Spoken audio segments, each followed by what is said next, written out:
Instantaneous effect. ये देखो wave के साथ हम लोग इस चीज को एक्सप्लेन नहीं कर सकते। सी दिस, इमेजिन अगर ये मेटल है, suppose it is a metal surface, इसमें अंदर इलेक्ट्रॉन्स हैं, see these are the electrons. जब इस पे वेव गिरती है ना, wave is a continuous transfer of energy. मतलब आप ऐसे इमेजिन कर सकते हो कि जब वेव गिरती है ना, तो ऐसे हो रहा है जैसे कंटिन्यूअसली सपोज वाटर का, सपोज वाटर की स्प्रे हो रही है इसके ऊपर। इमेजिन करो जब आप प्लांट्स के ऊपर वाटर की स्प्रे करते हो, जब पानी गिराते हो वाटर पाइप से, आप प्लांट्स के ऊपर पानी गिराते हो, तो पानी कैसे कंटिन्यूअसली गिरता रहता है। पानी ऐसे सेपरेट पैकेट्स के फॉर्म में नहीं गिरता है, कंटिन्यूअसली गिरता रहता है। तो वेव भी कुछ ऐसे ही होता है, जब वेव गिरती है इस मेटल के ऊपर, लाइट वेव्स, मतलब कंटिन्यूअसली एनर्जी गिर रही है। सी दिस लाइक दिस, ये देखो। तो ये जो इलेक्ट्रॉन्स है कंटिन्यूअसली इस एनर्जी को एब्जॉर्ब करते रहेंगे, और जब वो सफिशिएंट एनर्जी एब्जॉर्ब कर लेंगे, when they absorb sufficient energy, तभी इलेक्ट्रॉन बाहर आने चाहिए, then electron must come out. ठीक है, सफिशिएंट एनर्जी एब्जॉर्ब कर लिया तब इलेक्ट्रॉन्स को बाहर आना चाहिए, लेकिन मतलब थोड़ा टाइम के बाद इलेक्ट्रॉन्स को बाहर आना चाहिए। लेकिन ऐसा कभी नहीं होता है, इट्स नेवर ऑब्जर्व्ड। जैसे ही लाइट गिरना चालू करती है, इमीडिएटली इलेक्ट्रॉन बाहर आते हैं।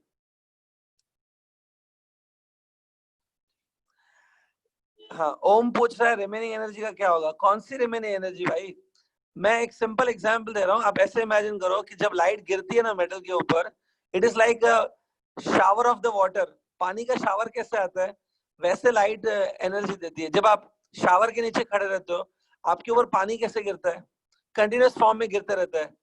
वैसे ही लाइट, अगर आप लाइट को वेव अज्यूम करोगे, तो वेव भी ऐसे कंटिन्यूअसली गिरती है।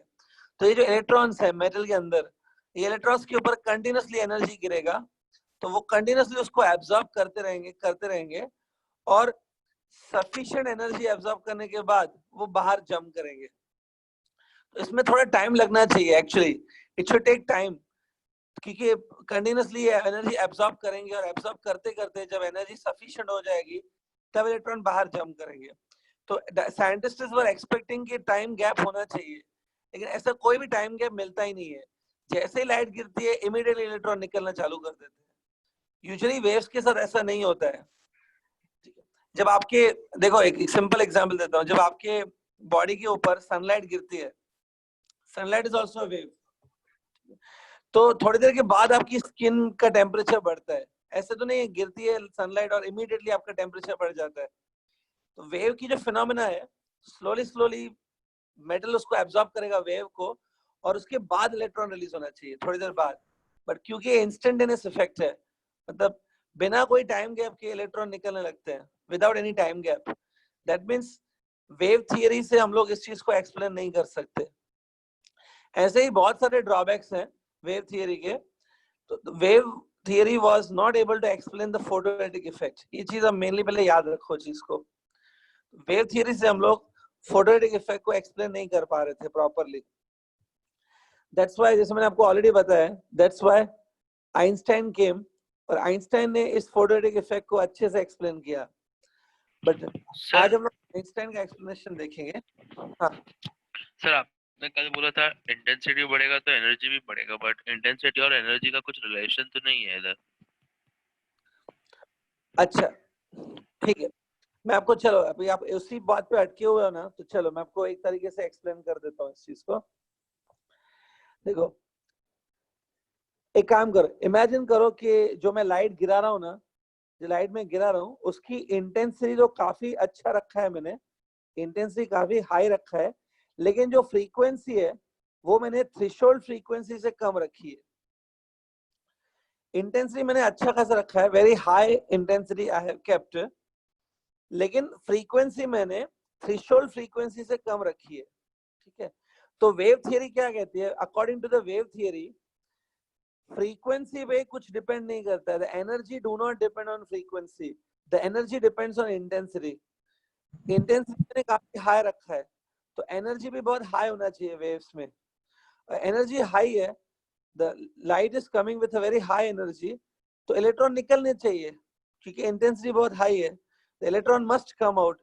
लेकिन आपको याद होगा थ्रेशोल्ड फ्रीक्वेंसी से कम फ्रीक्वेंसी रखने पे इलेक्ट्रॉन बाहर नहीं आते हैं, याद है? तो ये चीज आप वेव से एक्सप्लेन नहीं कर पाओगे।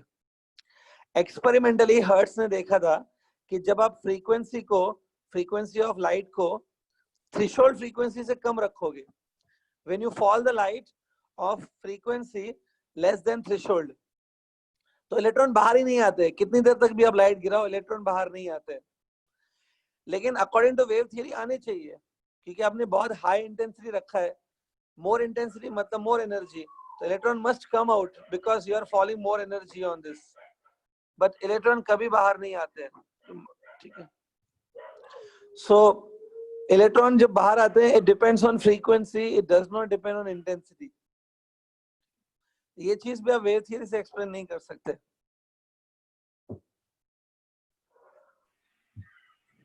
समझा? कैसे होएगा सर, अगर उसको उतना फ्रीक्वेंसी मिलेगा ही नहीं जितना उसको चाहिए तो? अरे वेव थियरी जो है ना, आप लाइट को वेव अज्यूम करो पहले 2 मिनट के लिए। जब आप लाइट को वेव अज्यूम करते हो तो वेव की फ्रीक्वेंसी पे एनर्जी डिपेंड नहीं करती है, वेव की इंटेंसिटी पे एनर्जी डिपेंड करती है। Energy depends on intensity. Intensity बढ़ाओगे तो एनर्जी बढ़ेगा वेव में। तो मैं वही बोल रहा हूँ, अगर मैंने फ्रीक्वेंसी थ्रेशोल्ड से कम रखा, फ्रीक्वेंसी ऑफ अ वेव मैंने कम रखा थ्रेशोल्ड से, लेकिन इंटेंसिटी बहुत ज्यादा रखा, तो लॉजिकली इंटेंसिटी क्योंकि ज्यादा है, wave is very much intense, तो इलेक्ट्रॉन बाहर आने चाहिए बिकॉज आपकी इंटेंसिटी काफी ज्यादा है वेव की। इलेक्ट्रॉन बाहर आने चाहिए, लेकिन नहीं आते हैं, बिल्कुल नहीं आते हैं। इलेक्ट्रॉन तब बाहर आते हैं जब आपकी फ्रीक्वेंसी जो है वो थ्रेशोल्ड फ्रीक्वेंसी को एक्सीड करती है। तो ये वेव नेचर के अगेंस्ट है। वेव नेचर आप फॉलो करोगे तो इंटेंसिटी बढ़ाने पे इलेक्ट्रॉन बाहर आने चाहिए, बट ऐसा नहीं होता है। फ्रीक्वेंसी बढ़ाने पे, थ्रेशोल्ड फ्रीक्वेंसी को एक्सीड करने पे इलेक्ट्रॉन बाहर आते हैं, ठीक है? तो ये भी वेव नेचर की कॉन्ट्रडिक्शन में है। और इंस्टेंटेनियस इफेक्ट भी नहीं होना चाहिए। अगर वेव है तो it should not be very instantaneous effect. Wave गिर रही है तो कुछ सफिशिएंट टाइम के बाद इलेक्ट्रॉन बाहर आने चाहिए, लेकिन नहीं, इलेक्ट्रॉन इमीडिएटली बाहर आते हैं। तो ये सब जो चीजें है ना, ये वेव से एक्सप्लेन नहीं हो सकती है। थोड़ा ध्यान में रखो बस इसको, ठीक है? तो चलो अभी मैं टाइम वेस्ट नहीं करना है, अभी we have to go further now. Next है आइंस्टाइन्स फोटोइलेक्ट्रिक इक्वेशन, मतलब आइंस्टाइन्स एक्सप्लेनेशन, ठीक है? सो आइंस्टाइन्स फोटोइलेक्ट्रिक इक्वेशन है, ठीक है? आइंस्टाइन ने क्या किया, इन्होंने सिर्फ एक फॉर्मूला दिया। Einstein gave one simple formula जिससे पूरा फोटोइलेक्ट्रिक इफेक्ट एक्सप्लेन हो सकता है, ठीक है? तो चलो मैं अभी टॉपिक स्टार्ट कर रहा हूँ। सी, आइंस्टाइन ने जो है ना, आइंस्टाइन से भी 2-4 साल पहले, आइंस्टाइन की एक्सप्लेनेशन से भी 2-3 साल पहले, there was one scientist called Max Planck. एक और साइंटिस्ट थे, Max Planck. Max Planck Max Planck ने क्या किया, इन्होंने एक थियरी दिया, he gave his own theory, जिसको बोलते हैं Max Planck's quantum theory. Max Planck quantum theory. Quantum word आपने बहुत बार सुना है, क्वांटम मैकेनिक्स करके फिजिक्स की एक अलग ब्रांच है क्वांटम। क्वांटम वर्ड का कभी कभी तो बच्चों को मतलब भी नहीं पता होता है और वो पढ़ते हैं फिर इसको। क्वांटम का मतलब होता है discrete packets, separate packets. Quantum मतलब पैकेट्स, हाँ यही है क्वांटम का exact meaning. Quantum means packets.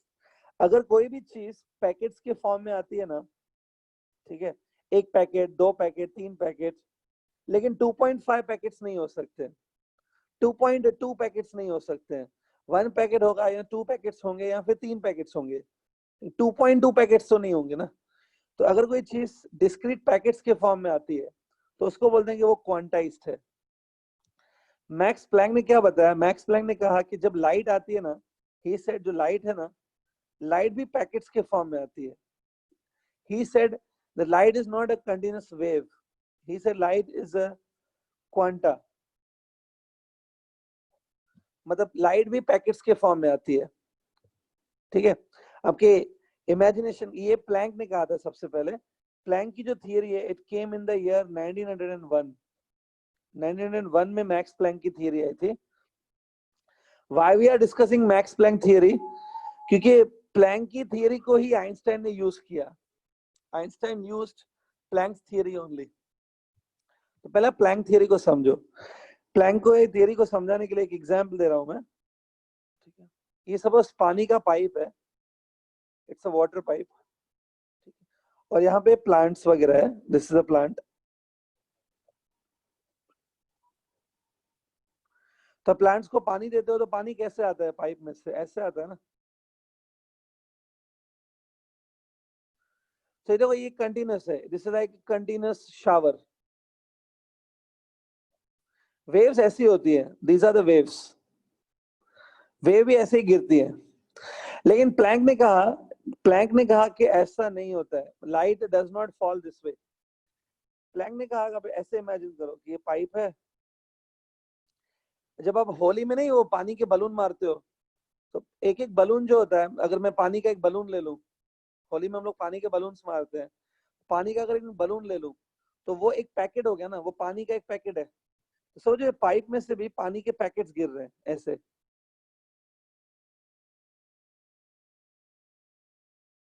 ऐसे ये प्लांट के ऊपर गिर रहा है। हालांकि पानी ऐसा कभी नहीं होता है, पानी तो ऐसे ही आता है, ठीक है? पानी मतलब ऐसे आता है, लेकिन हाँ, तो सोचो लाइट भी ऐसे आती है।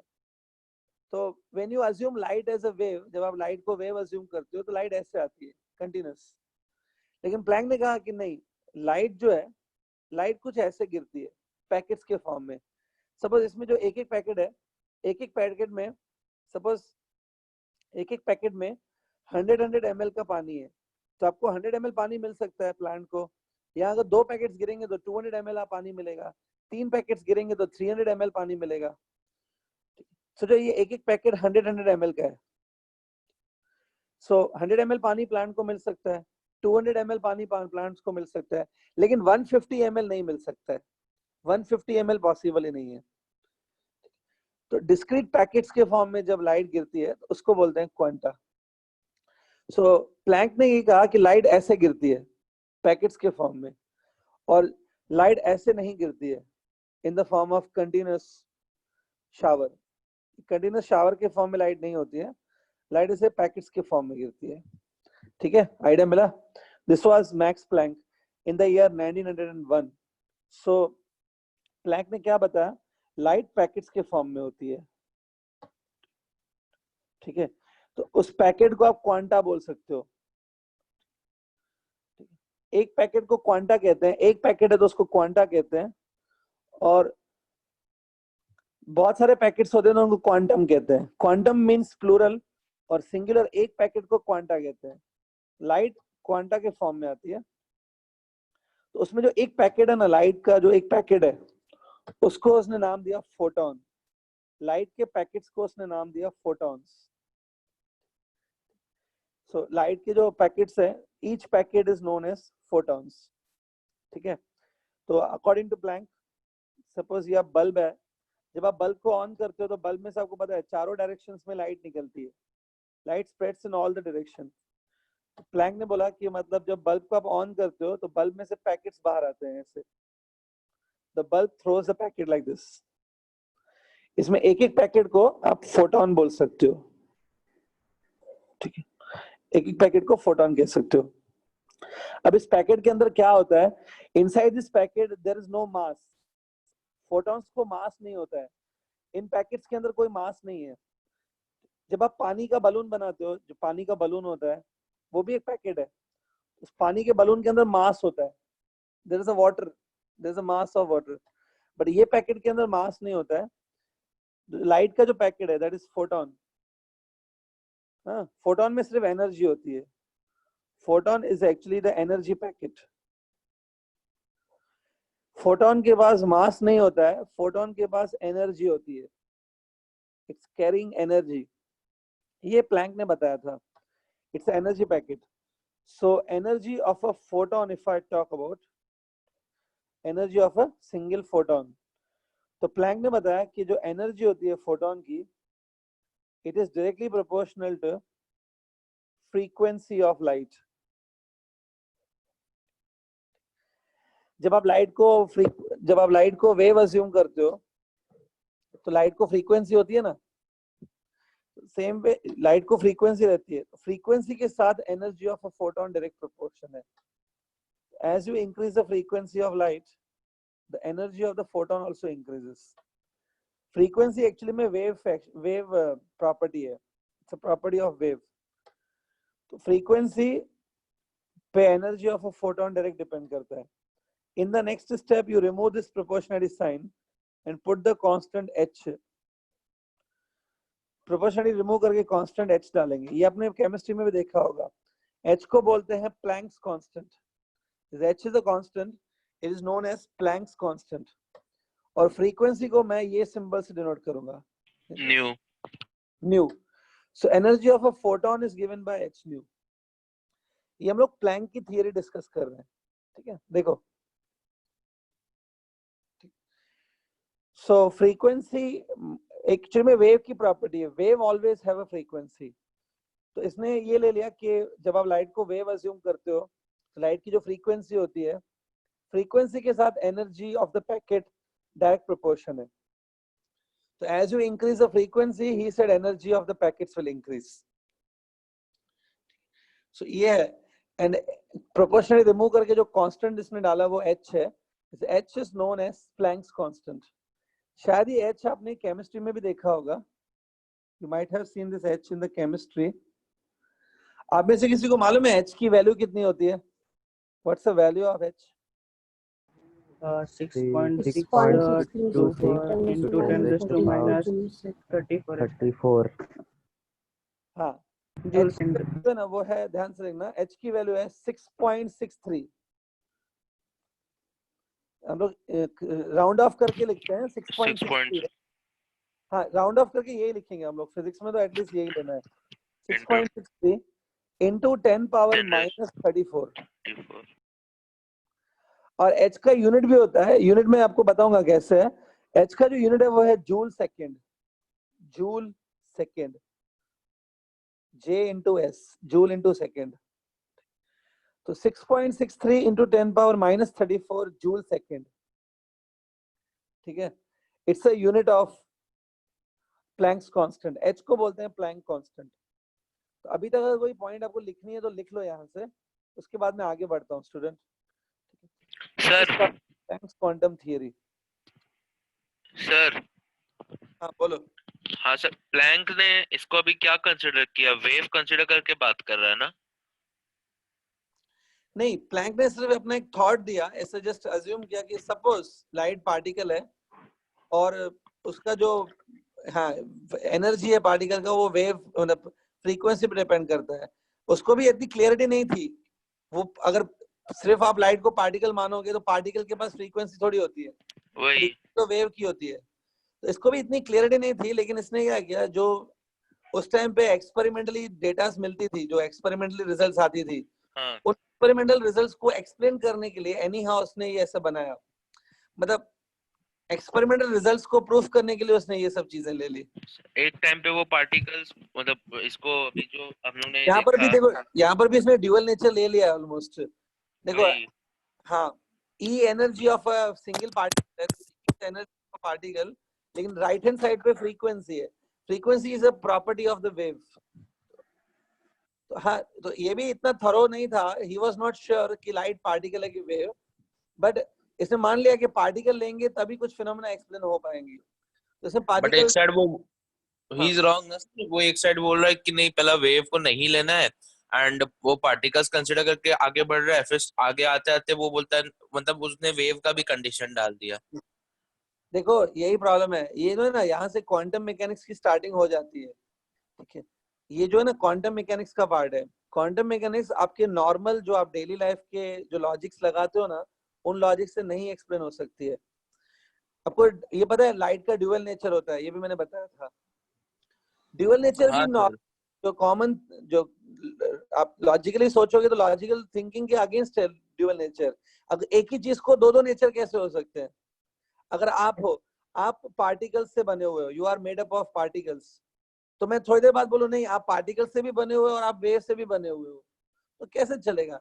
क्वांटम मैकेनिक्स जो है ना, ये फिजिक्स का ऐसा ब्रांच है जिसमें नॉर्मल थिंकिंग नहीं लगती है. जो आप न्यूटन लॉज ऑफ मोशन, या इलेक्ट्रोस्टैटिक्स या ऑप्टिक्स में जो लॉजिक्स लगाते हो ना, वैसी नॉर्मल थिंकिंग क्वांटम में नहीं लगती है. That's why it is very somewhat sometime people feel very difficult. यहाँ पे नॉर्मल थिंकिंग नहीं लगती है, अनएक्सपेक्टेड रिजल्ट्स आती है. सो प्लैंक ने रिजल्ट्स को एक्सप्लेन करने के लिए ऐसा कुछ लिया, ठीक है. तो इसमें भी हाँ, इसने समवट ड्यूअल नेचर ले लिया है. He said energy depends on frequency. Planck का लॉजिक था, but he was saying that light comes as a particle. जो आप लॉजिकली सोच रहे हो, आप बराबर सोच रहे हो, लेकिन लॉजिकल थिंकिंग यहाँ पर जो हमारी डेली लाइफ की थिंकिंग है वो यहाँ पे क्वांटम थियरी में नहीं लगती है. मैं एक छोटा सा एग्जांपल दे देता हूँ आपको. एक बात, हमारी जो नॉर्मल लाइफ होती है, नॉर्मल लाइफ में एक आदमी एक ही टाइम पे दो जगह पे हो सकता है क्या? एक नहीं आदमी हो एक सकता. टाइम पे दो जगह पे हो सकता है? नहीं. क्वांटम मैकेनिक्स में होता है. क्वांटम मैकेनिक्स में होता है इलेक्ट्रॉन एक ही टाइम पे दो जगह पे हो सकता है. तो बोलोगे सर ये तो फिर रॉन्ग है. नहीं, उसके पीछे कुछ रीजंस उन्होंने बताए हैं, लेकिन नॉर्मल लाइफ में जो नहीं होता है वो क्वांटम मैकेनिक्स में हो सकता है कभी कभी. तो ये अलग ही ब्रांच है. देखो, आप देखोगे मैं इसमें ज्यादा डिटेल में जाने के लिए अवॉइड कर रहा हूँ एवरी टाइम. जितना डिटेल जाओगे ना, कंफ्यूजन ही बढ़ेगा अल्टीमेटली. थोड़ा आइडिया रखो. If you are very much interested in this subjects, you should go for higher studies into this. लेकिन अभी 12th में इतना डिटेल में नहीं जा पाएंगे हम लोग, कंफ्यूजन ही आएगा अल्टीमेटली. ठीक है, मोस्ट ऑफ द स्टूडेंट तो अटक जाएंगे इसमें अगर मैं और डिटेल बताऊंगा तो, और वो नीडेड भी नहीं है अल्टीमेटली. थोड़ा ध्यान रखो. थोड़ा प्लैंक ने ये सब इसलिए किया to explain the certain phenomena. ठीक है. So energy of a photon is given by h into nu. Just keep it in mind. ठीक है, चलिए मैं आगे बढ़ रहा हूँ students. So the energy of a single photon, he said it is given by h into nu, where nu is a frequency of the light. h की value मैंने आपको बता दी. h is a Planck's constant. चलिए मैं अभी आगे बढ़ रहा हूँ इससे. देखो, आपने जब वेव चैप्टर किया है, you had started with a wave chapter also. तो वेव चैप्टर में आपने एक फॉर्मूला देखी होगी, that velocity of the waves it's given by v equals to n lambda. Have you seen this formula in the waves? v equals to n lambda. देखा है ये formula sir? Wave chapter में? v equals yes to n. Sir. v is the velocity of the wave, n is the frequency. Yes, everybody have seen this formula. तो ये देखो, जब आप light को एज अ वेव अज्यूम करते हो, you assume that light is also a wave. तो light के लिए भी ये फॉर्मूला लिख सकते हैं, है ना. तो what will be v? v will be the velocity of light ना. v क्या हो जाएगा? लाइट की वेलोसिटी. तो लाइट की वेलोसिटी को हम लोग c से डिनोट करते हैं. फॉर लाइट हम लोग c से डिनोट करेंगे वेलोसिटी को. तो ये v की जगह मैंने c लिख दिया. लाइट के लिए c से डिनोट करेंगे. ये n क्या होता है इस फॉर्मूला में? n is a frequency of the wave. Frequency है, बट इसको हम लोग ऐसे डिनोट करेंगे, न्यू से. और lambda is a wavelength of that wave. Lambda is a wavelength. यही फॉर्मूला मैंने यूज किया है, लेकिन इसको ऐसे करके लिखेंगे. In case of light, light के केस में वेलोसिटी को c से डिनोट करते हैं, फ्रीक्वेंसी को न्यू से डिनोट करेंगे. Lambda remains lambda only. ये है. तो ये जो न्यू है, nu is the frequency of light. Nu is nothing but c upon lambda. Check करो, nu will be given by c upon lambda. ठीक है, ये जो वैल्यू है मैं यहाँ पे डाल देता हूँ. Here if I put, so energy of a photon, it's the energy of a photon, it's given by h nu, h into nu. Nu can be written as c by lambda. तो energy of a photon को हम लोग hc by lambda भी लिख सकते हैं. We can write it as hc by lambda. h तो blank constant है. c is the speed of light. c है velocity of light. जो आपको मालूम है ना, 3 into 10 power 8 होती है. The velocity of light in air is 3 into 10 power 8 meter per second. ये वही है. I am assuming that ये जो waves हैं वो air में travel कर रही है. c is the speed of the light in air, which is 3 into 10 to 8. और lambda wavelength of light है. Lambda is wavelength of light. ये formulas देख लो, derive कर लो ये भी आप लोग. लिखते जाओ मेरे साथ साथ, whatever इधर I'm भी writing, सर you आपने write along. वेव नेचर लिया लाइट का। अरे तुम वहीं पे अटके हुए, अभी तो पता है वेव नेचर लेके चल रहे हैं। तो क्वांटम इजी नहीं होता है, ऐसे ही होता है क्वांटम, मतलब पार्टिकल और वेव दोनों नेचर लेके हम लोग चल रहे हैं ऑलमोस्ट। इसका भी प्रॉपर एक्सप्लेनेशन नहीं था प्लैंक के पास, बट अगर हम लोग ये लेके चलेंगे ना तो रिजल्ट्स जो आ रही थी एक्सपेरिमेंटली, जो रिजल्ट्स आ रही थी वो रिजल्ट्स एक्सप्लेन हो सकती है। एक्सपेरिमेंटल रिजल्ट्स को एक्सप्लेन करने के लिए ये चल रहा था। सर अब आप पिछला बोलोगे पेज दिखाओ ना। मतलब क्या होता है, फिजिक्स में कहीं ना कहीं से स्टार्ट करनी पड़ती है। पहले ये जो थियरी है, इससे चलो एक्सपेरिमेंटली जो रिजल्ट्स आ रही थी, लेबोरेटरी में एक्सपेरिमेंट्स करके लाइट के ऊपर जो हमने एक्सपेरिमेंट्स किए, उससे जो रिजल्ट्स आ रही थी वो रिजल्ट सपोज इस लॉजिक से एक्सप्लेन हो रही है, सब रिजल्ट्स एक्सप्लेन हो रही है, तो अच्छी बात है। फिर हम लोग ये थियरी को एक्सेप्ट कर लेते हैं, फिर बाद में इसको और इलेबोरेट करते हैं, इसको थोड़ा और क्लियर करने की कोशिश करते हैं। उसका स्टेटमेंट रॉन्ग था ना सर कि हम लोग पहला इसको वेव्स कंसीडर ही नहीं करेंगे। ही कैन से कि अगर नहीं कर सकते तो उसने डायरेक्टली बोल दिया नहीं कर ही नहीं सकते वेव्स को, ऐसा कंसीडर करो पार्टिकल स्ट्रीम नहीं, ऑफ वो पार्टिकल प्लैनेट्स। मान लिया, लेकिन पार्टिकल मान लिया, वेव को पार्टिकल नेचर है। मतलब मैं ये बोलना चाहता हूँ कि जो प्लैंक है ना, उसने ड्यूअल नेचर को, मतलब जो मैक्स प्लैंक की थियरी है, इसने ड्यूअल नेचर को ऑलमोस्ट एक्सेप्ट कर लिया। सर इसने पार्टिकल्स के लेकिन कंसीडरेंस में इसने तो भी उधर भी स्ट्रीम ऑफ पार्टिकल्स बताया रहेगा। हाँ, उसने प्लैंक मतलब प्लैंक ने बताया था कि light is a stream of particles. हाँ हुआ क्या है कि ड्यूअल नेचर की यहाँ से स्टार्टिंग हो गई है, प्लैंक ने भी ऑलमोस्ट मान लिया कि ड्यूअल नेचर है। वेवलेंथ भी आ रहा है यहाँ पे, this is the wavelength of a wave and this is E is energy of a particle. ये ड्यूअल नेचर यहीं पे दिख रहा है एक्चुअली। हाँ, तो आप अभी थोड़ा, हाँ, लेकिन बाद में इसकी कंफर्मेशन की ड्यूअल नेचर है, कंफर्म है, वो कंफर्मेशन बाद में मैंने बताया था 1924 में लुइस डी ब्रॉगली ने दी थी कंफर्मेशन कि कंफर्म है यहाँ से, लेकिन ऑन स्टार्ट हो चुकी है ड्यूअल नेचर की। ठीक है, so energy of a photon is given by hc by lambda, just keep it in mind. This is nothing but Planck's quantum theory. Clear? अब जैसे मैंने आपको बताया, ये जो थियरी है Planck's quantum theory, it was given by the Planck in the year 1901. ये theory Planck ने दिया 1901 में। बाद में इन द ईयर 1905, 4 साल के बाद 1905 आइंस्टाइन केम।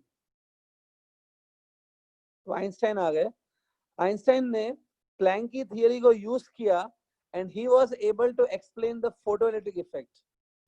ठीक है, so Einstein photoelectric effect explain कर लिया। तो अब हम लोग डिस्कस करेंगे आइंस्टाइन्स फोटोइलेक्ट्रिक इक्वेशन। अब मैं आपको बताता हूँ आइंस्टाइन ने कैसे एक्सप्लेन किया। ये देखो, let's start with this. Suppose ये एक मेटल है, ठीक है, सपोज ये एक मेटल है, इस मेटल में बहुत सारे इलेक्ट्रॉन्स हैं, फ्री इलेक्ट्रॉन्स, बट क्या होगा, कुछ इलेक्ट्रॉन्स जो है ना वो सरफेस के नियर होंगे। See, these are the electron near the surface, है ना, ये सरफेस है। ये देखो, कुछ इलेक्ट्रॉन्स हैं जो नियर द सरफेस हैं, देखो, और कुछ इलेक्ट्रॉन्स होंगे जो बहुत अंदर होंगे, दे विल बी इनसाइड।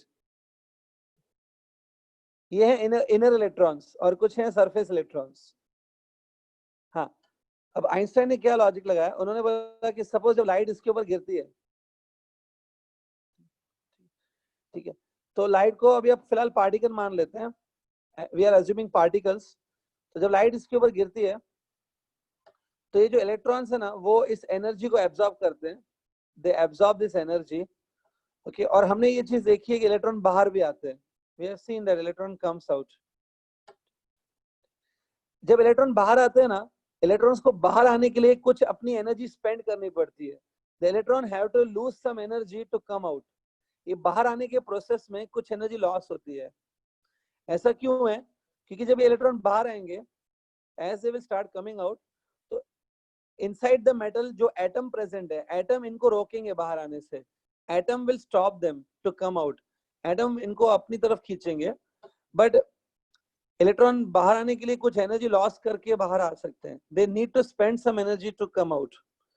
अब इसमें यहां पर आइंस्टाइन ने एक नया वर्ड इंट्रोड्यूस किया, he introduce a new quantity, नया वर्ड इंट्रोड्यूस किया जिसको हम लोग बोलते हैं work function. First of all you have to understand the work function. Work function was introduced by Einstein. Work function क्या होता है, ध्यान से देखो, ये जो इलेक्ट्रॉन्स है ये सरफेस तक आने के लिए जैसे मैंने कहा कुछ एनर्जी स्पेंड करते हैं, they have to lose some energy in the process of coming out. आपको क्या लगता है जो इलेक्ट्रॉन सरफेस के नियर है they will lose more energy to come out, और जो inner electrons हैं they will lose more energy to come out? Inner electron Inner electrons. inner electrons को ज्यादा एनर्जी लगेगा बाहर आने के लिए, ज्यादा एनर्जी वो लॉस कर सकते हैं while coming out। so इसका मतलब है the electron which are near the surface वो कम एनर्जी लगाएंगे बाहर आने के लिए। तो वर्क फंक्शन क्या होता है? Work function is denoted by W symbol, denoted by W symbol। W symbol से डिनोट होता है। But what is this work function? It's a minimum amount of energy required by the electrons to come up to the surface, to come out of the surface. Surface से बाहर आने के लिए जो minimum energy लगती है उस minimum energy को वर्क फंक्शन कहते हैं। ठीक है, और मैं डिटेल में डिस्कस करता हूं, बट पहले इसका मैं डेफिनेशन लिखवा देता हूं। Write down the definition of work function. Write down, देखो work function W, it is defined as work function W, it is defined as the minimum amount of energy, it is defined as the minimum amount of energy required, minimum amount of energy required by the electrons, by the electrons to come out of the metal surface, to come out of the metal surface। okay, full stop। एक बार पढ़ के देखो, simple है बहुत। ठीक, आपने बोला कि कुछ इलेक्ट्रॉन्स जो सरफेस के नियर हैं उनको बाहर आने के लिए कम एनर्जी लगेगा, जो इलेक्ट्रॉन अंदर हैं उनको बाहर आने के लिए ज्यादा एनर्जी स्पेंड करना पड़ेगा। You are very much correct.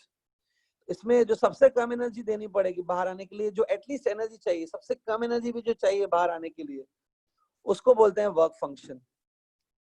ठीक है, सबसे कम एनर्जी जो चाहिए बाहर आने के लिए, that is called work function, denoted by W symbol. Okay, work function में अब एक नेक्स्ट लाइन में अब एक चीज लिखो, मैं बता रहा हूं। Write down in the next line, work function depends on metal, work function depends on metal, comma, comma. In other words, work function is different for different metals. In other words, work function is different for different metals. ये बात समझ में आई? देखो simple है, अगर आप copper का piece लेंगे, if you take a piece of copper, copper से इलेक्ट्रॉन्स को बाहर आने के लिए जितनी एनर्जी लगेगी, कॉपर की सरफेस तक आने के लिए इलेक्ट्रॉन्स को जितनी एनर्जी लगेगी, वो सेम एनर्जी आयरन में नहीं लगेगी। आयरन में की डेंसिटी अलग हो सकती है, तो अलग अलग मेटल्स का वर्क फंक्शन अलग अलग होता है। Work function changes with metals. हाँ, it is a materialistic property. हर मेटल का डेंसिटी अलग अलग होता है, हर मेटल में इलेक्ट्रॉन्स का कॉन्सेंट्रेशन अलग अलग होता है। कोई मेटल्स में ज्यादा इलेक्ट्रॉन्स होते हैं, किसी मेटल में इलेक्ट्रॉन्स प्रेजेंट पर वॉल्यूम कम होते हैं, और किसी मेटल की डेंसिटी ज्यादा होती है, ज्यादा एटम्स होते हैं पर वॉल्यूम, किसी मेटल में कम एटम्स होते हैं। तो मटेरियलिस्टिक प्रॉपर्टी है ये। वर्क फंक्शन भी किसी मेटल का ज्यादा होता है, किसी का कम होता है। अब मैं आपको एक ऐसा मेटल बताता हूँ जिसका वर्क फंक्शन सबसे कम है, जिसका वर्क फंक्शन सबसे कम है, वो मेटल है सीजियम। आप मेंशन कर सकते हो, work function is least for caesium. Caesium का स्पेलिंग है CAESIUM, CAESIUM। सुना है ऐसा मेटल कोई, सीजियम? हाँ सर, रेडियो एक्टिव।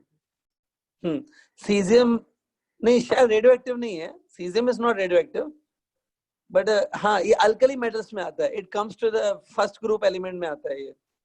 हाँ जैसे सर, बढ़िया। पोटेशियम है, sodium potassium, they come in the group 1 of the periodic table, alkali metals है ना, सोडियम पोटेशियम। वैसे सीजियम भी अल्कली मेटल है, it contain 1 electron in the last shell.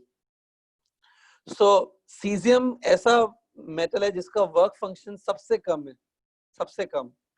ठीक है, कितना है चाहिए तो वो भी बता देता हूँ, वर्क फंक्शन कितना है इसका। इसका वर्क फंक्शन है 2.14 इलेक्ट्रॉन वोल्ट्स। आपको याद है एनर्जी जूल्स की जगह इलेक्ट्रॉन वोल्ट में भी मेजर हो सकती है, तो मैंने ये जो वर्क फंक्शन है वो मैं जूल्स में मेजर नहीं कर रहा हूँ, I am measuring in electron volt suppose, तो it is 2.14 electron volt. Electron volt कैसे लिखोगे, ई स्मॉल लिखोगे, वी कैपिटल लिखोगे, दैट इज इलेक्ट्रॉन वोल्ट। तो work function of the caesium is 2.14 electron volts. इसका फिजिकली मतलब क्या है, इसका फिजिकली मतलब है 2.14 electron volt of energy is required at least by the electrons in the cesium metal to come out. वापस repeat कर रहा हूं, 2.14 electron volts of energy is required by cesium electrons to come out of the cesium surface at least. ठीक है, तो work function समझा। तो Einstein ने सबसे पहले एक नया वर्ड इंट्रोड्यूस किया, वर्क फंक्शन। ठीक है, उसके बाद आगे क्या किया आइंस्टाइन ने वो देखो, ये देखो सपोज ये आपका मेटल है, ये देखो कुछ इलेक्ट्रॉन सरफेस के नियर है और अंदर भी होंगे। ठीक है, अब देखो सपोज इनके ऊपर लाइट गिर रही है लाइक दिस, लाइट अंदर भी जा सकती है और इनके ऊपर भी गिर सकती है, लेकिन ज्यादातर सरफेस के इलेक्ट्रॉन्स के साथ होगा। अब देखो लाइट को आप ऐसे मान लो कि लाइट पैकेट्स है, देखो ये एक पैकेट है लाइट का। ठीक है, इस पैकेट में इतनी एनर्जी है, देखो this is energy in the packet, समझ में आ रहा है ना। तो ये जो पैकेट है सीधा किसके ऊपर गिर रहा है, इलेक्ट्रॉन के ऊपर गिर रहा है। तो जब आप होली में आपके ऊपर पानी का बलून गिरता है, सब आप होली में रोड पे जा रहे हो, आपके ऊपर जैसे ही पानी का बलून गिरता है तो बलून ब्लास्ट हो जाता है, पूरा जो पानी है वो आपको मिल जाता है। तो वैसे ही सेम लॉजिक है यहाँ पर भी, जो ये है ना ये पैकेट है, it's a packet of energy. तो जैसे ही इलेक्ट्रॉन पे गिरता है तो ये पैकेट बर्स्ट हो जाता है, इसमें से ये H एनर्जी निकल जाती है और वो पूरी एनर्जी इलेक्ट्रॉन को ट्रांसफर हो जाती है। तो इलेक्ट्रॉन को कितनी एनर्जी मिलेगी एक पैकेट गिरने पर, electron will receive this much energy, this will be the energy received by this electron. Okay, अब इलेक्ट्रॉन ऐसे बाहर आएगा, बाहर आने के लिए अगर ये एनर्जी इसको जो मिली इलेक्ट्रॉन को, अगर वो सफिशिएंट एनर्जी है तो इलेक्ट्रॉन बाहर आ सकता है। बाहर आने के लिए वो जो सबसे कम से कम खर्चा करेगा एनर्जी का, सबसे कम एनर्जी जो स्पेंड करेगा, उस एनर्जी को वर्क फंक्शन कहते हैं, right. So let's assume that this electron is losing the minimum energy.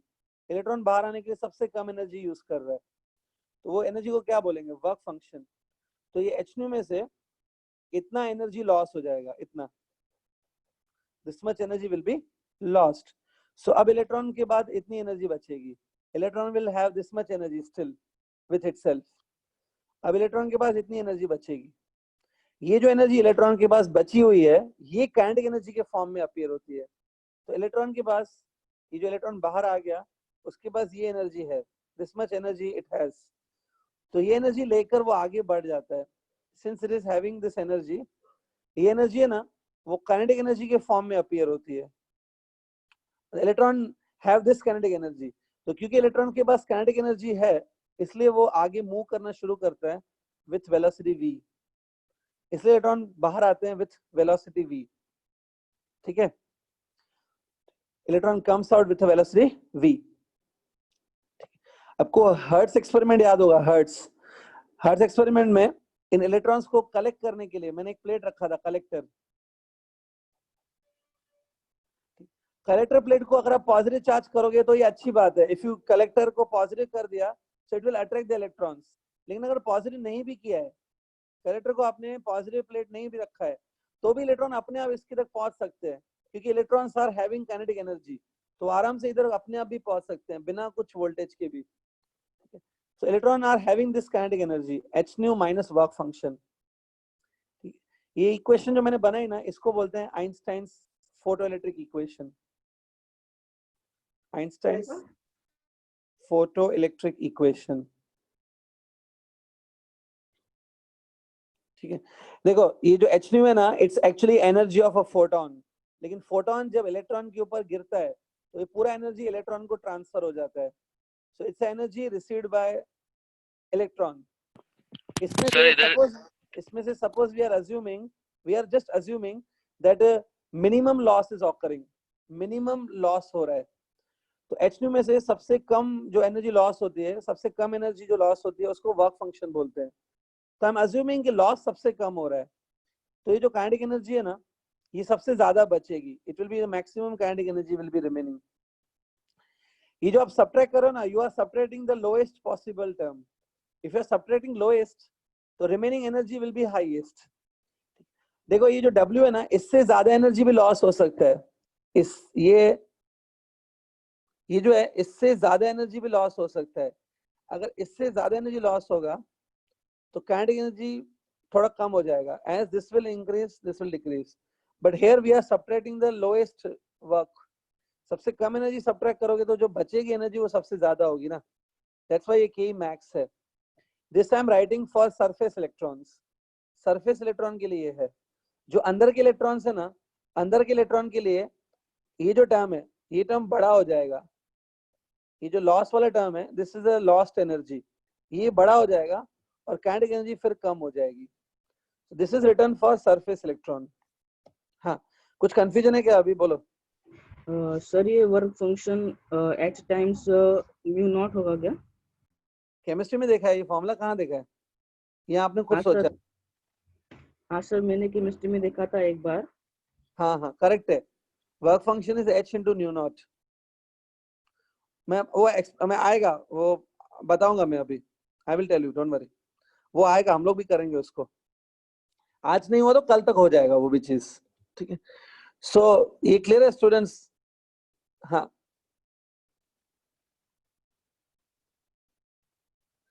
अरे ओम को पता नहीं क्या क्या डाउट्स आते हैं. टेम्परेचर डिपेंडेंट कहाँ से आ गया? टेम्परेचर कहाँ से बात आ गई? टेम्परेचर बढ़ाओगे कैसे तुम मेटल का? हीट करोगे क्या? यहाँ पे हीट नहीं करना है, लाइट गिरानी है. लाइट गिरने से टेम्परेचर नहीं बढ़ेगा उसका. से K max is given by h nu minus work function. आपको याद होगा h nu को हम लोग ऐसा लिख सकते हैं, hc by lambda minus work function. ऐसा भी लिख सकते हैं. पहले अभी इक्वेशन समझ लो. इसकी हेल्प से हम लोग सब कुछ, वो जो 4 ग्राफ्स हमने डिस्कस किए थे, वो आराम से एक्सप्लेन हो जाएंगे. But first you need to understand this equation. ये आई थिंक आपने लिख लिया है सबने. Write on this equation at least. और अगर ऐसा कुछ डायग्राम बनाना है तो बना लो. ये सब आपके अंडरस्टैंडिंग के लिए है, एग्जाम में नहीं बनाना है ये diagram. Just for understanding. Light गिर रही है, इलेक्ट्रॉन निकल रहे हैं.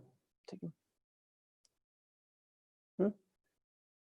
तो ये इक्वेशन मैंने सरफेस इलेक्ट्रॉन्स के लिए लिखी है. ठीक है, लिख लिया यहाँ तक? चलो. नहीं सर, थोड़ा सा ऊपर करो ना बुक. 1 मिनट.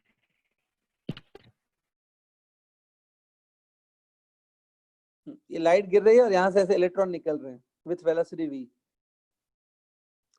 जो हर्ट्ज एक्सपेरिमेंट था, हर्ट्ज एक्सपेरिमेंट में यहाँ पर हमने कलेक्टर भी रखा था. कलेक्टर नहीं भी रखेंगे चलेगा, electron will go. But collector रख दिया मतलब ये हर्ट्ज एक्सपेरिमेंट है. फिर फ्रीली रिलीज कर रहे हैं ना हम लोग? यस, क्या बोल रहा? फ्रीली रिलीज कर रहे हैं ना सर? हाँ, फ्रीली रिलीज हो जाएंगे. ठीक है. चलो, अब मुझे बस एक छोटा सा पॉइंट और डिस्कस करना है. ये देखो ध्यान से. Kinetic energy is given by h nu minus work function. ठीक है. इसमें देखो, अगर ये जो न्यू है, it's a frequency of the light. तो सपोज हम लोग लाइट की जो फ्रीक्वेंसी है उसको डिक्रीज कर रहे हैं. We are decreasing the frequency of light. तो जैसे जब आप फ्रीक्वेंसी को डिक्रीज करोगे, ये जो पूरा टर्म है, this term will also decrease. ये टर्म भी पूरा डिक्रीज होगा, राइट? लेकिन ये जो टर्म है वो कांस्टेंट रहेगा. ये जो टर्म है वो मेटल पे डिपेंड करता है. Work function depends on metal. तो मैं मेटल नहीं चेंज कर रहा हूं, I am just decreasing the frequency of light. तो as you decrease the frequency of light, H new ये जो टर्म है इट विल ऑल्सो डिक्रीज, ये टर्म भी डिक्रीज होगा, लेकिन ये जो है वो कांस्टेंट रहेगा। तो थोड़ा सोच के बताओ, as this term will decrease, this term will remain constant but this will decrease, तो what will happen to kinetic energy? Decrease इस फॉर्मूला के हिसाब से काइनेटिक एनर्जी भी डिक्रीज होगा। So as you decrease the frequency kinetic energy also decrease. तो logically ऐसे भी बोल सकते हैं that as we increase the frequency kinetic energy will increase. ये आपका फोर्थ ग्राफ है, याद करो। फोर्थ ग्राफ में आपने ऐसे देखा था ना, that as frequency increases kinetic energy of the electrons increases. ये फोर्थ ग्राफ इससे एक्सप्लेन हो सकता है। देखो, as we increase frequency kinetic energy of the electron will increase. ये इलेक्ट्रॉन की काइनेटिक एनर्जी है, the electron which comes out उसका काइनेटिक एनर्जी है। It will increase as frequency increase. तो याद रखो ये चीज, फ्रीक्वेंसी बढ़ाने पे काइनेटिक एनर्जी बढ़ रहा है। This can be explained bye Einstein theory. ठीक है, मैं आगे बढ़ रहा हूँ। अभी आपने मुझे बताया थोड़ा सा ऊपर लो ना सर हाँ बोलो, नहीं समझा मेरे को। क्या नहीं समझा? फ्रीक्वेंसी डिक्रीज सर करने पे आपने ये डिक्रीज होगा। न्यू डिक्रीज किया, उसके हाँ, बाद एच न्यू भी डिक्रीज हो जाएगा, ठीक है।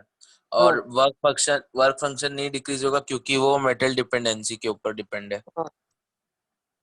तो और ये कांस्टेंट है, देखो हाँ ये constant है, और ये जो है एच न्यू सपोज इतना है, ये डिक्रीज होते जा रहा है ऐसे। तो हाँ ओवरऑल इन दोनों का डिफरेंस मतलब कम होते जा रहा है ना, मतलब एच न्यू कम होते जाएगा, ये टर्म छोटा होते जा रहा है, तो के भी तो कम आएगा आंसर में। अच्छा एक, हाँ, अगर मैं बोलूं x minus Y is w, इसमें x अगर डिक्रीज होता जाएगा तो w की वैल्यू भी तो कम होती जाएगी ना, हाँ बराबर। वही है सेम। तो as you decrease the frequency kinetic energy will also decrease. ठीक है, अब ध्यान से देखो, जस्ट मुझे एक लास्ट पॉइंट कंप्लीट करना है। फ्रीक्वेंसी डिक्रीज करने पे काइनेटिक एनर्जी डिक्रीज होती है। सो क्या होगा पता है, एक पर्टिकुलर फ्रीक्वेंसी पे, at one particular frequency kinetic energy decrease होते होते जीरो भी हो सकता है ना। फ्रीक्वेंसी आप डिक्रीज कर रहे हो, काइनेटिक एनर्जी डिक्रीज हो रहा है, तो एक पर्टिकुलर फ्रीक्वेंसी पे ऐसा हो जाएगा कि काइनेटिक एनर्जी डिक्रीज होते होते जीरो भी हो सकता है। The frequency at which kinetic energy become zero, kinetic energy zero हो गया मतलब electron are not having any kinetic energy to go further. मतलब इलेक्ट्रॉन जस्ट बाहर आएंगे लेकिन उसके बाद उनको आगे जाने के लिए एनर्जी नहीं होगी। ठीक है, तो ये जो फ्रीक्वेंसी है जिसपे इलेक्ट्रॉन्स की काइनेटिक एनर्जी जीरो हो जाएगी, मतलब electron will just come out but they will not have a energy to go further. ये जो फ्रीक्वेंसी है जिसपे काइनेटिक एनर्जी क्या हो जाती है, जीरो, इस फ्रीक्वेंसी को ही हम लोग थ्रेशोल्ड फ्रीक्वेंसी कहते हैं। Threshold frequency is that frequency at which kinetic energy becomes zero. That means electrons are not having any much energy to go out. तो इसी फ्रीक्वेंसी को थ्रेशोल्ड फ्रीक्वेंसी कहते हैं। ठीक है, थोड़ा ध्यान में रखो, जो फ्रीक्वेंसी जिसपे काइनेटिक एनर्जी जीरो हो जाता है that is called threshold frequency. ये मेंशन करो, the frequency at which Ke becomes zero, that frequency is actually the threshold frequency. ये मेंशन कर सकते हो यहाँ पे। आज टाइम कम है, मैं ज्यादा डिटेल में, आपको अभी भी कंफ्यूजन है तो कल और एक्सप्लेन करूंगा इसको मैं। लेकिन जिस फ्रीक्वेंसी पे काइनेटिक एनर्जी जीरो हो जाएगी वही फ्रीक्वेंसी को हम लोग क्या बोलेंगे, थ्रेशोल्ड बोलेंगे। ठीक है, बस एक second last, let me finish. तो देखो, आप फ्रीक्वेंसी कम करते जा रहे हो, कम करते जा रहे हो, के भी डिक्रीज हो रही है। सपोज के जीरो हो गया, ये देखो मैंने जीरो डाल दिया। जब के जीरो हो गया उस फ्रीक्वेंसी को ही हम लोग थ्रेशोल्ड फ्रीक्वेंसी बोलते हैं। Threshold frequency is denoted by the symbol new not. Threshold frequency का सिंबल होता है न्यू नॉट, कल बताया था मैंने, तो न्यू नॉट लिख दिया। तो फ्रीक्वेंसी न्यू नॉट हो गई, काइनेटिक एनर्जी जीरो हो गया। तो जिस फ्रीक्वेंसी पे के जीरो हो गया उस फ्रीक्वेंसी को नाम मैंने दिया है new not, that is threshold frequency. अब देख के बताओ फॉर्मूला क्या बनेगी, W इक्वल्स टू, W इधर पास होगा, W इक्वल्स टू, तो ये है वर्क फंक्शन की फॉर्मूला। कल मैं और डिस्कस करूंगा इसको, ऐसे नहीं छोड़ेंगे, will tell you more about it, but आज मैंने एटलीस्ट फॉर्मूला तो बना लिया। This is a formula for work function, H times nu naught. यही सौरभ रजक ने यही फॉर्मूला बोल रहा था शायद, राइट? हाँ सर, तो ये हाँ, जैसे जैसे आप फ्रीक्वेंसी कम करते जाओगे ना लाइट का, काइनेटिक एनर्जी कम होते जाएगा अकॉर्डिंग टू आइंस्टाइन फॉर्मूला। ये आइंस्टाइन की फॉर्मूला है। फ्रीक्वेंसी कम करते जाओ, काइनेटिक एनर्जी कम होते जाएगा। जिस फ्रीक्वेंसी पे काइनेटिक जीरो हो गया, मतलब electrons are able to reach the surface but they are not having any kinetic energy to go further, उस फ्रीक्वेंसी को ही थ्रेशोल्ड बोला जाता है। आज यहाँ तक कर लो, कल मैं इसको और एक्सप्लेन करूंगा नेक्स्ट टाइम, और डिटेल में इसको एक्सप्लेन करेंगे, ठीक है। So W equals to h nu naught, you finish up to this today, ठीक है। हाँ, so here we are stopping. अगर किसी को कॉलेज के लेक्चर अटेंड करने हैं, seriously want to attend, you can run, ठीक है। I am sure